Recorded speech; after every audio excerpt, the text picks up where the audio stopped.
Good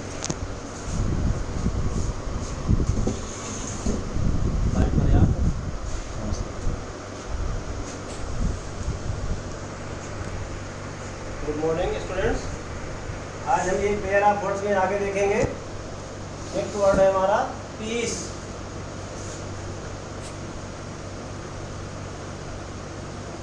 piece means शांति।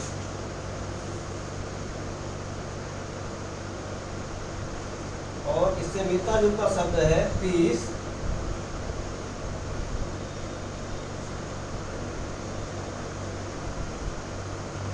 PIECE piece. इसका मतलब होता है किसी चीज का टुकड़ा या हिस्सा।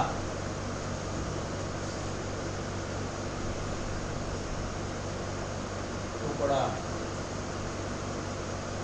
हिस्सा। और ये पीस होती है शांति, काम।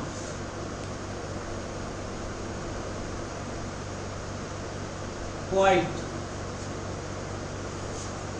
जहाँ हल्ला गुल्ला हो और उनको कहा जाए कि भाई शांत हो जाइए, तो इसको कहेंगे पीसफुल। पीस से पीसफुल बनता है। प्लीज कीप पीस, ठीक है ना। लड़ाई हो रही हो और वहाँ पे शांत कर दिया जाए उनको, वो भी पीस होगी। दो देशों में लड़ाई हो रही हो और युद्धबंदी करा दिया जाए, तो वो भी कहेंगे they have agreed to keep peace. वो लोग शांत होने के लिए तैयार हो गए हैं। और ये पीस होती है a piece of cloth, a piece of something, ठीक है। ए पीस ऑफ स्वीट, कोई किसी चीज का टुकड़ा, कोई छोटा हिस्सा। Piece conference was held in Geneva.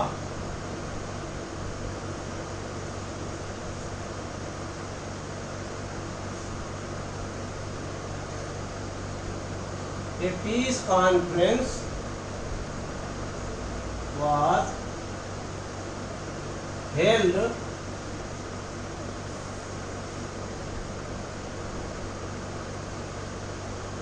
in Geneva। या दूसरा यूज कर सकते हैं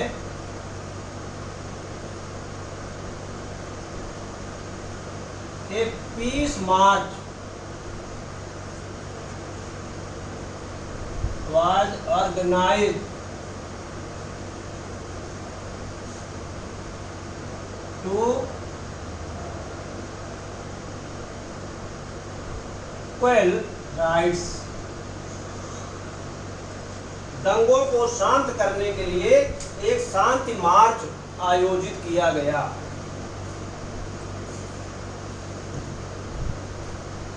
और ये पीस है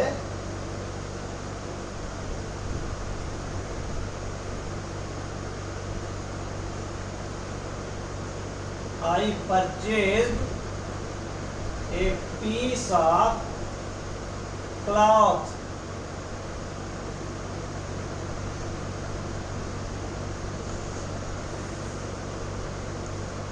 from market। मैंने बाजार से एक कपड़े का टुकड़ा, कपड़े का पीस खरीदा। सूट पीस, पैंट पीस, जो भी कोई कपड़ा होता है उसको आप कह देते हैं सूट पीस। इसका मतलब सूट के लिए कपड़ा।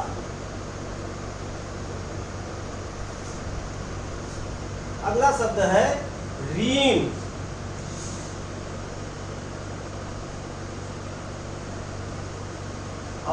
REIGN, reign.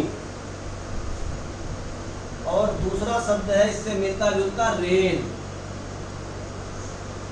ये रेन तो होती है बारिश या वर्षा, बरसात। और ये रेन होता है शासन। औरंगजेब का शासन, अकबर का शासन, जब किसी पर्टिकुलर शासक का शासन का समय होता है उसको कहेंगे रीन या शासन। To govern,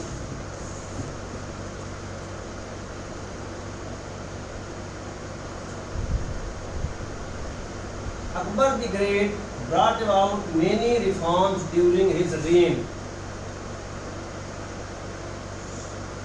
Akbar the great, Akbar महान,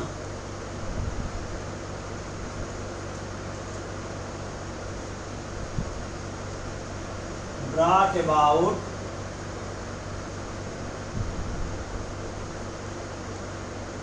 many reforms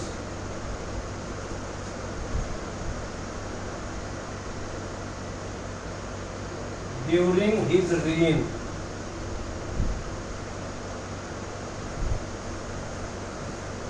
अकबर महान ने अपने शासन के दौरान बहुत सारे सुधार लागू किए और ये रेन इसको अंग्रेजी में कहेंगे falling of drops of water.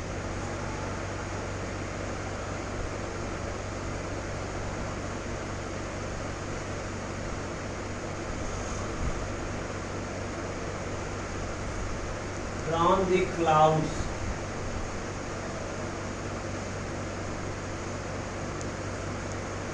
भाई बारिश को आप कैसे परिभाषित करेंगे? बारिश क्या होती है? बादलों से बूंद टपकती है, वही बारिश है। तो उसी बात को अंग्रेजी में लिखा है फॉलिंग ऑफ ड्रॉप्स, बूंदों का गिरना, पानी की बूंदों का गिरना, फ्रॉम द क्लाउड्स, बादलों से बारिश। अब आप कह सकते हैं it rains heavily during August in India। Bharat में अभी आप देखते हैं बहुत सारी जगहों में बाढ़ आई हुई है। भारत में अगस्त में भारी बारिश होती है।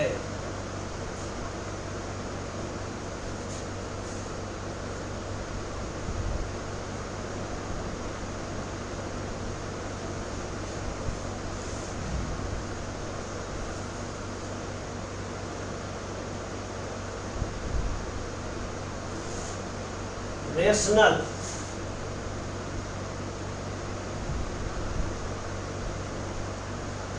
रेशनल और रेशनाइल।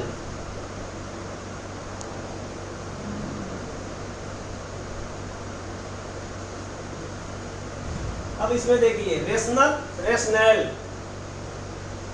दोनों में कोई बहुत महत्वपूर्ण अंतर नहीं है, केवल एक ई का अंतर है। स्पेलिंग में केवल ई आगे लग गई है। तो इसको कहेंगे रेशनैल और इसको कहेंगे रेशनल। जब हम कोई तार्किक बात सोचते हैं, जब कोई तार्किक बात करते हैं, कोई ऐसी बात करते हैं जिसको तर्क की कसौटी पर हम सिद्ध कर सकते हैं, तो उसको कहेंगे हाँ ये बात रेशनल है। और कई बार कोई फालतू बात करता है तो हम कह देते हैं क्या फालतू बात कर रहे हो, इट इज़ नॉट रेशनल। मतलब कोई तुक नहीं है तुम्हारी बात का। तो जिस बात का कोई तुक होता है, जो बात मीनिंगफुल होती है, तार्किक होती है, उसको रेशनल कहा जाता है। और रेशनल किसको कहते हैं? कोई फंडामेंटल प्रिंसिपल्स जिस बात के होते हैं, मौलिक सिद्धांत जिस बात के होते हैं, उसको कहते हैं रेशनल। जो सुप्रीम कोर्ट के हमारे जजमेंट, हाई कोर्ट के हमारे अदालतों पर बाध्यकारी माने जाते हैं, उनका रेशियो होता है और रेशियो रेशनल से ही बना है। उसके पीछे एक तार्किकता होती है, उसके पीछे एक मौलिक सिद्धांत होता है। जैसे केशवानंद भारती बनाम केरल राज्य का जो सिद्धांत है वो क्या है? उसके पीछे रेशनल क्या है? That basic structure of the constitution can not be amended. संविधान की मूल ढांचा को संशोधित नहीं किया जा सकता। ये रेशनल है उस जजमेंट का। Rational means fundamental reason.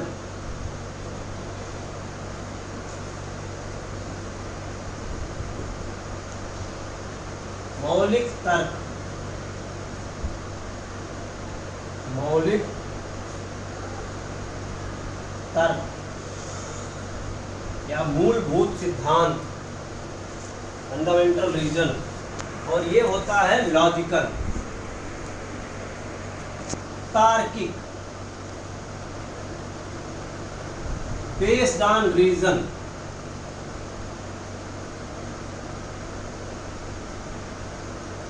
जो बात विवेकपूर्ण होती है, रीजन मतलब विवेक, रीजन मतलब कारण नहीं, विवेक, जो विवेक पर आधारित होती है उस बात को रेशनल कहते हैं। और जिसके पीछे कोई मौलिक सिद्धांत होता है उस बात को रेशनल कहते हैं। law of equity is based on rational principles.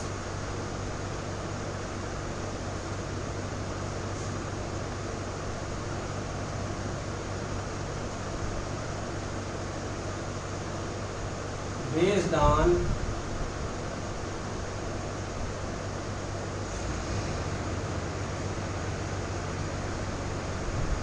rational principles. Equity साम्य की विधि है वो तार्किक सिद्धांतों पर, विवेकपूर्ण सिद्धांतों पर आधारित है। अब साम्य विधि क्या कहती है? साम्य की विधि या इक्विटी लॉ ऑफ इक्विटी क्या कहता है? वो कहता है किसी दूसरे के साथ ऐसा व्यवहार मत करो जो स्वयं के लिए आप अपेक्षा नहीं करते हैं। अगर हम ये नहीं पसंद करते हैं कि हमारी कोई हंसी उड़ाए तो हमें दूसरे की हंसी नहीं उड़ाना चाहिए। अगर हम ये समझते हैं कि हमारा कोई अपमान न करे तो हमें दूसरे का अपमान नहीं करना चाहिए। इक्विटी अर्थात न्याय, साम्य अर्थात न्याय। Equity is something more than the equality, साम्य। और साम्य वो है जो न्याय पर आधारित हो। तो न्यायपूर्ण साम्य जो है वो तार्किक सिद्धांतों पर आधारित है। इसके पीछे कोई तर्क है, इसके पीछे विवेक है। और रेशनल या फंडामेंटल रीजन, इसका यूज करेंगे। What is the rational of your contention? What is the rational of, जैसे कोई अपनी बात कर रहा है, कोई तर्क दे रहा है, तो हम उससे पूछ सकते हैं कि भाई आपकी कंटेंशन, आपकी तर्क के पीछे क्या मौलिक तर्क क्या है, मूलभूत कारण क्या है? What is the fundamental reason behind your logic, behind your contention?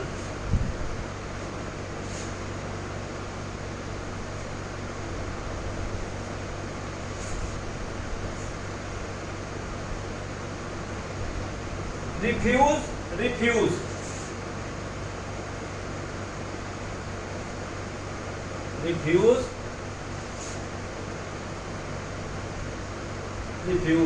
ये रिफ्यूज होता है किसी चीज का इनकार करना,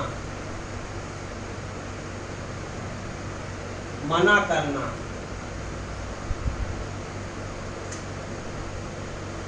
तो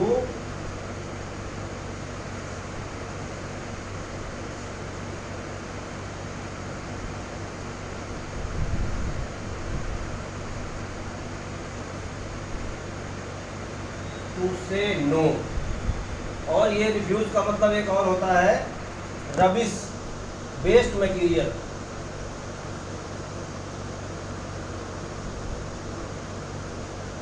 रबिश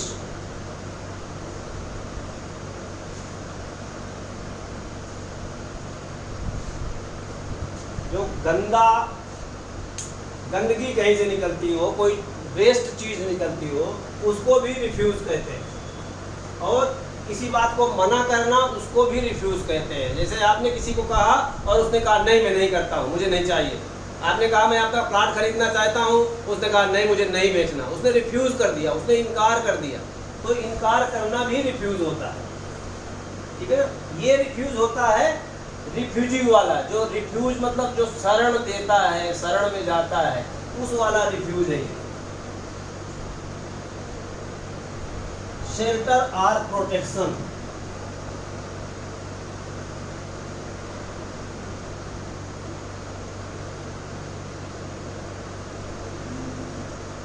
शेल्टर और प्रोटेक्शन। रिफ्यूज से रिफ्यूजी बना है, शरण या प्रोटेक्शन। कहते हैं शरणागत की रक्षा करना अपना सनातन धर्म है। भगवान राम जब विभीषण आते हैं और सचिवों से राय लेते हैं तो विभीषण कहते हैं भैया महाराज रावण का भाई है, पता नहीं क्या करेगा, इसको शरण देना नहीं ठीक है, इसको तो बंदी बना के रख लेना चाहिए। तब भगवान राम कहते हैं शरणागत कहते जे तजहि निज हित अनहित अनुमान, ते नर पावर पाप मैं तिन्हे विलोकत हानि। जो लोग शरणागत को, रिफ्यूज मांगने वाले को, शरण मांगने वाले को त्यागते हैं अपना हित और अनहित देखकर, वो लोग पावर पापमय, वो बहुत पापी होते हैं, उन्हें देखना भी पाप है। तिन्हें विलोकत हानि, अर्थात मैं उसको शरण दूंगा। क्योंकि जो शरणागत को त्यागता है उसको कहते हैं विश्वद्रोह कत अघ जेहि लागा, उसको पूरी दुनिया से उसने दुश्मनी कर ली, इतना बड़ा पाप उसको लगता है। ठीक है ना। आप इसको कह सकते हैं, हालांकि रामायण की बात है, आप इसको कह सकते हैं विभीषण आस्क रिफ्यूज राम श्री राम, या आप ये कह सकते हैं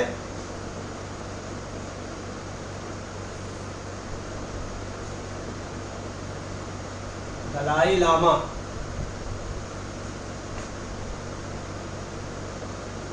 आस्क्ड रिफ्यूज इन इंडिया। चीन से भागे हुए हैं दलाई लामा, और इंडिया के आपको देशों में भी घूमते हैं, लेकिन वो एक तरह से यहाँ पर शरणार्थी है। बहुत सारे बौद्ध तिब्बत से भागे हुए बहुत सारे बौद्ध हिमाचल के धर्मशाला में रह रहे हैं शरणार्थियों के रूप में। तो जो शरणार्थी हैं, रिफ्यूज मांगते हैं, उनको रिफ्यूजी कहते हैं। He approached the minister to seek his refuge।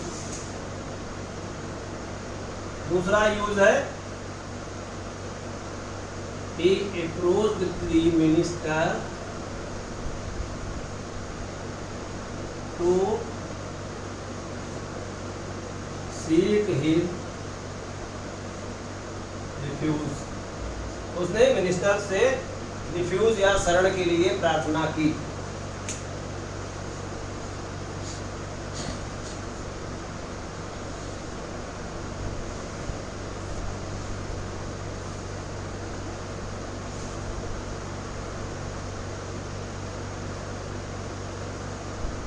Spacious spacious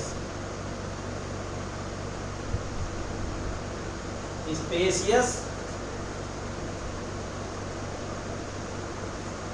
spacious, ये स्पेसियस होता है जहाँ पर तमाम जगह हो, पर्याप्त जगह हो। जैसे आप रूम काफ़ी बड़ा हो तो आप कहेंगे ये रूम स्पेसियस है, काफ़ी स्पेस है इसमें, जहाँ ज़्यादा स्पेस हो, कंजस्टेड ना हो। कंजस्टेड का उल्टा है ये spacious, having a lot of space.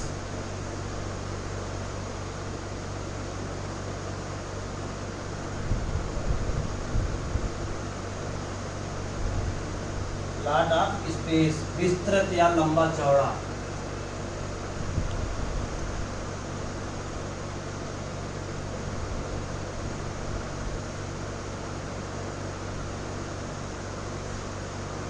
लंबा चौड़ा।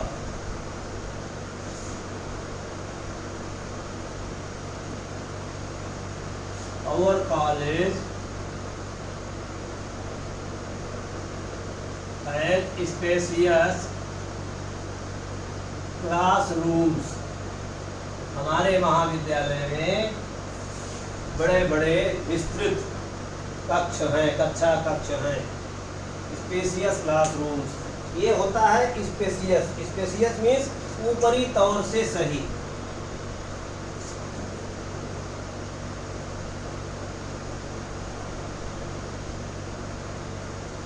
ऊपरी तौर पर सही हो, कोई चीज ऐसा लगता हो कि भले ही सही नहीं है लेकिन सतही तौर पर, ऊपरी तौर पर सही लग रहा हो, उसको कहेंगे spacious. Thought seemingly true,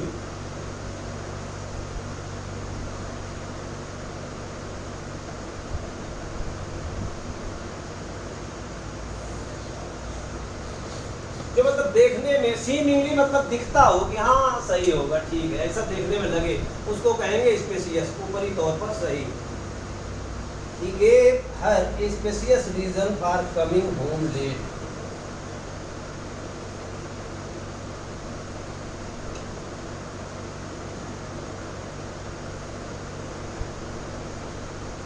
spacious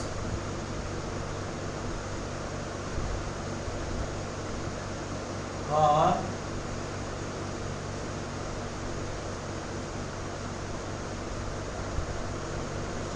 घर देर से आने के लिए उसने उसको स्पेसियस रीज़न दिया। अक्सर जब लोग घर पहुंचते हैं और घर वाली पूछती है कि देर से क्यों आए, तो सही कारण हो तब भी और कोई बहाना बनाना हो तब भी कोई ना कोई कारण आदमी बताता है। तो हो सकता है वो कारण सही नहीं हो, लेकिन उसने ऐसा कारण बताया जो सही लगा, सही महसूस होने वाला कारण उसने बता दिया। अरे कोई मिल गया था रास्ते में, खड़े हो गए थे 10 मिनट, भले ही वो बैठ के कहीं गप मार रहा हो।